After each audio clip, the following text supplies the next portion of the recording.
Good morning students, welcome again. मैं आशा करती हूँ कि आप सब बच्चे घर पर सुरक्षित होंगे और घर पर अच्छे से पढ़ाई कर रहे होंगे। तो बच्चों, आज हम कक्षा 5 की हिंदी व्याकरण पुस्तक वनिशा का पाठ 3 शब्द विचार पढ़ेंगे। इससे पहले हमने वर्ण विचार पढ़ा था और आज हम शब्द विचार को पढ़ेंगे। तो इस पाठ को शुरू करते हैं। वर्ण अथवा अक्षरों के मेल से शब्द रचना होती है। दो या दो से अधिक वर्ण मिलकर शब्द बनते हैं। जो पिछला अध्याय था उसमें पढ़ा था हमने वर्ण विचार कि भाषा की जो सबसे छोटी इकाई होती है वो वर्ण होता है और वर्ण से मिलकर ही शब्दों का निर्माण होता है। तो यहाँ पर भी यही लिखा हुआ है, दो या दो से अधिक वर्ण मिलकर शब्द बनाते हैं और शब्द ऐसा होना चाहिए कि उसका कोई अर्थ निकलता हो।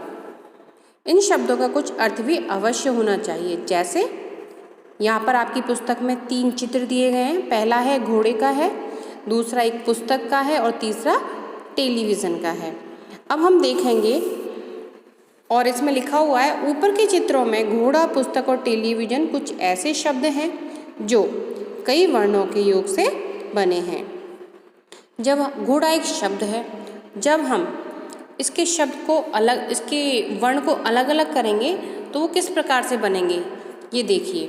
घोड़ा, घा के नीचे हलंत लगा हुआ है, इसका मतलब ये व्यंजन है। प्लस ओ जो मात्रा लगी हुई है वो स्वर हो गया। ड़ ये व्यंजन प्लस आ ये स्वर हो गया। तो ये अलग अलग क्या हो गए, वर्ण हो गए। तो घोड़ा में कितने वर्ण हैं, 4 वर्ण हैं।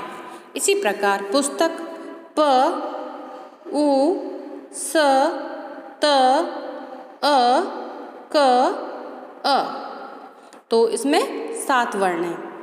फिर है टेलीविज़न, ट, ए, ल, ई, व, ई, ज, अ, न, अ।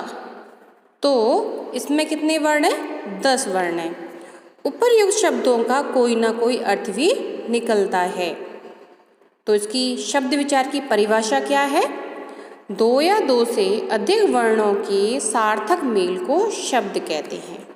अब आगे चलते हैं शब्दों के भेद।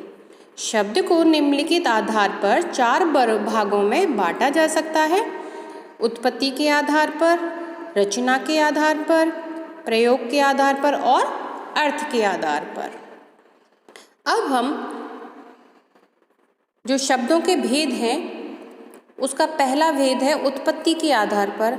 इसको विस्तृत रूप से पढ़ेंगे। उत्पत्ति के आधार पर शब्द निम्नलिखित 4 प्रकार के होते हैं। उत्पत्ति के आधार पर भी इसके भाग किए गए हैं, वो 4 प्रकार के होते हैं। पहला है तत्सम शब्द।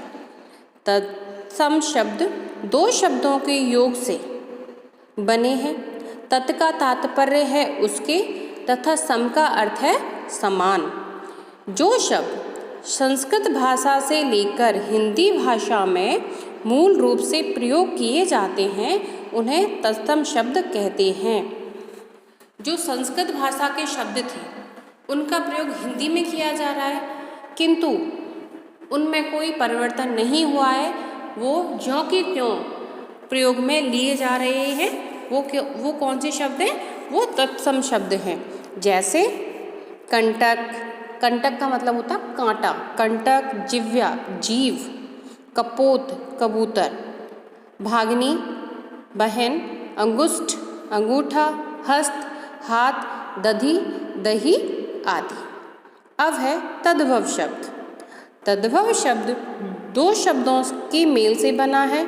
तद प्लस भव। तद का अर्थ है उससे और भव शब्द का अर्थ है होना, अर्थात संस्कृत भाषा से होने वाला। तद्भव शब्द में क्या होता है, शब्द तो संस्कृत भाषा से आया हुआ है किंतु हिंदी में वह परिवर्तित रूप में प्रयोग हो रहा है। अतः संस्कृत भाषा के वे शब्द जिनका रूप परिवर्तित कर हिंदी भाषा में प्रयोग किया जाता है वे तद्भव शब्द कहलाते हैं। जैसे बंदर, गधा, दही, ओट आदि। नीचे एक सारणी दी गई हुई है तद्भव और तत्सम शब्दों की, तो मैं आपको उनको समझा देती हूँ कि तत्सम शब्द कौन सा है और तद्भव शब्द कौन सा है। जैसे तत्सम शब्द है अग्नि, तो तद्भव रूप क्या आया उसका? आग। आम्र का होता है आम, उष्ट्र ऊंट, कर्पूर कपूर, तृण तिनका, दुग्ध दूध, निद्रा नींद, पद पैर, चंद्र चांद, स्वर्ण सोना, पात पीला, फागुन फागुन, भल्लूक भालू, रात्रि रात, लोह लोहा, लक्ष्य लाख, शत 100, अश्रु आंसू, उलूक उल्लू, कर्ण कान, कार्य काज। अब कार्य शब्द क्या है? तत्सम शब्द है और इसका तद्भव रूप क्या होगा? काज। घृत घी, जिह्वा जीव, दधि दही, धैर्य धीरज, दंत दांत, पत्र पत्ता, पुत्र पूत, बधिर बहरा, वानर बंदर, हस्ती हाथी, मित्र मीत, मुख मुँह, मयूर मोर। तो हमने देखा कि तत्सम शब्द कौन से थे और तद्भव शब्द कौन से थे। अब आगे पढ़ते हैं देशज शब्द। देशज शब्द का अर्थ है देश में उत्पन्न हुए शब्द, अर्थात जो हमारे देश में बोले जाते हैं, अर्थात हिंदी भाषा के अंतर्गत स्वतः और आवश्यकता अनुसार समाहित हुए शब्द देशज शब्द कहलाते हैं। व्याकरण की दृष्टि से उनकी रचना की गई है। देशज शब्दों को देशी शब्द भी कहते हैं, जो कि हमारी आम बोलचाल की भाषा में प्रयोग किए जाते हैं। जैसे लड़का, चिड़िया, खिड़की, जूता, पगड़ी, लोटा, दिव्या, झुग्गी आदि, ये सब क्या हैं? देशज शब्द हैं। आगे है विदेशज शब्द। विदेशज का मतलब होता है विदेशी या बाहरी देशों से उत्पन्न हुए शब्द। विदेशज शब्द का अर्थ है बाहरी देशों में उत्पन्न हुए शब्द, अर्थात विदेशी शब्द।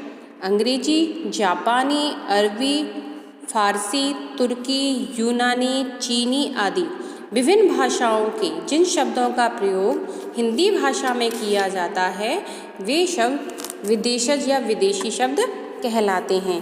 अब हम देखते हैं कि विभिन्न भाषाओं के कौन कौन से शब्द हिंदी में प्रयोग में लिए जाते हैं।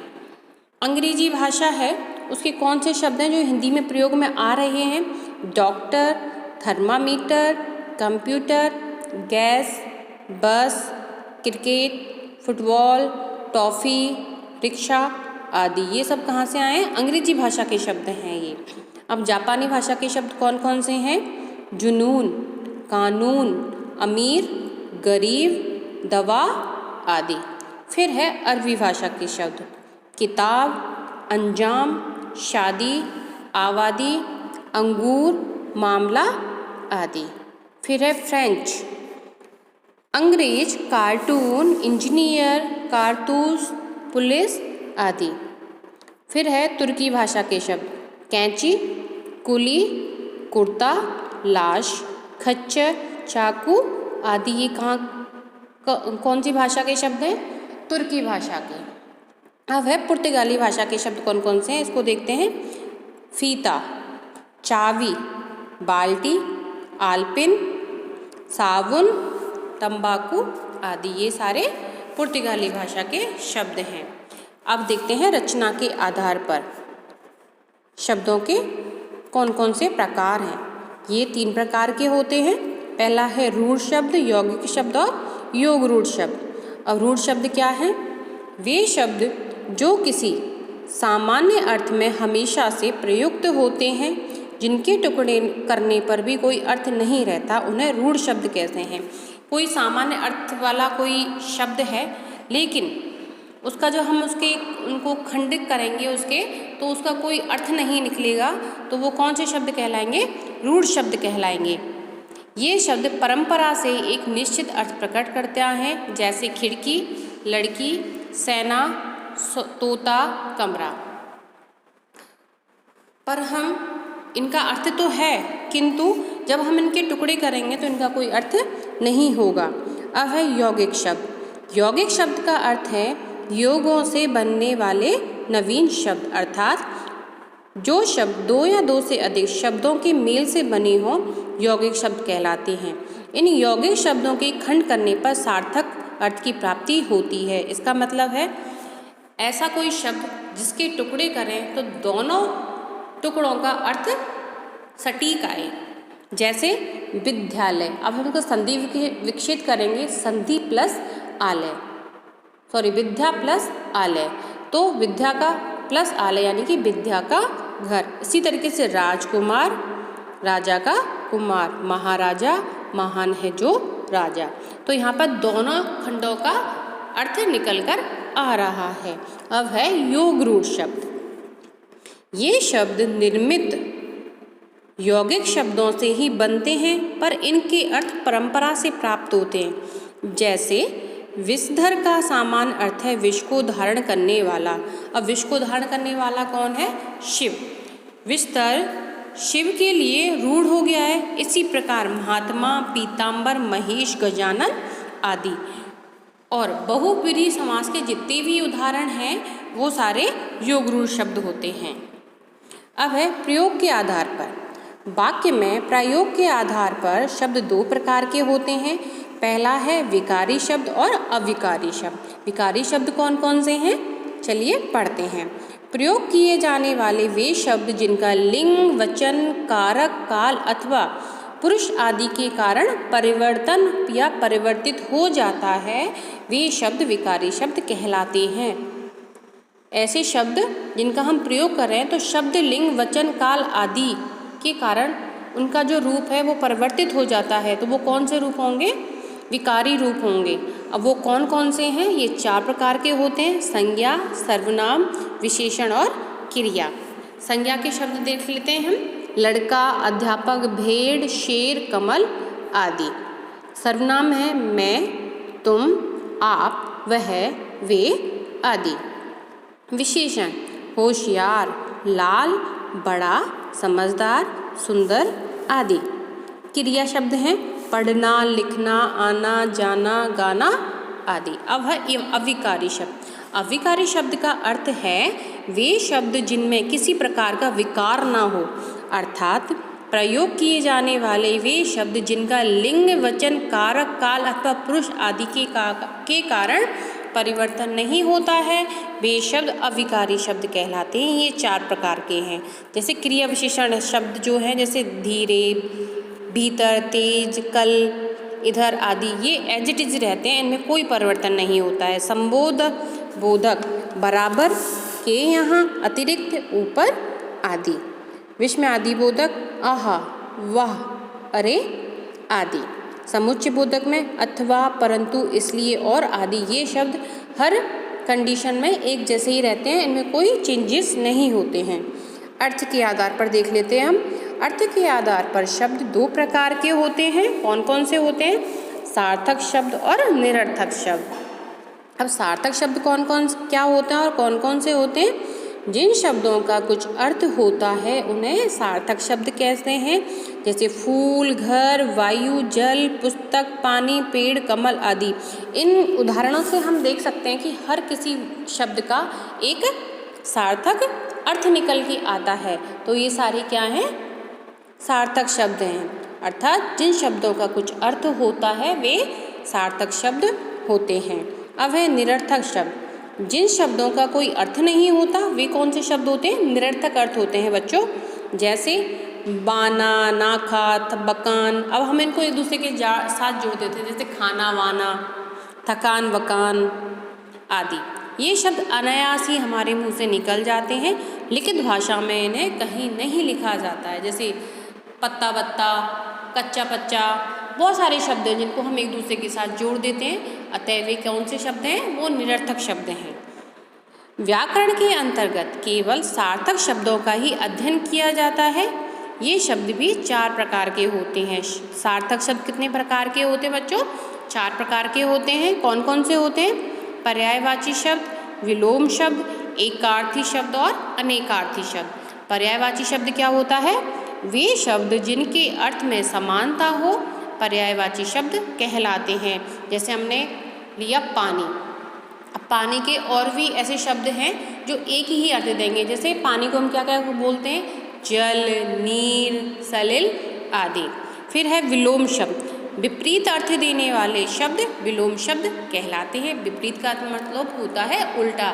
जैसे छोटा, बड़ा, ऊंचा, नीचा। तो ऐसे बहुत सारे उदाहरण हैं। फिर है एकार्थी शब्द। वे शब्द जिनका सभी परिस्थितियों में अर्थ एक ही रहता है उन्हें एकार्थी शब्द कहते हैं।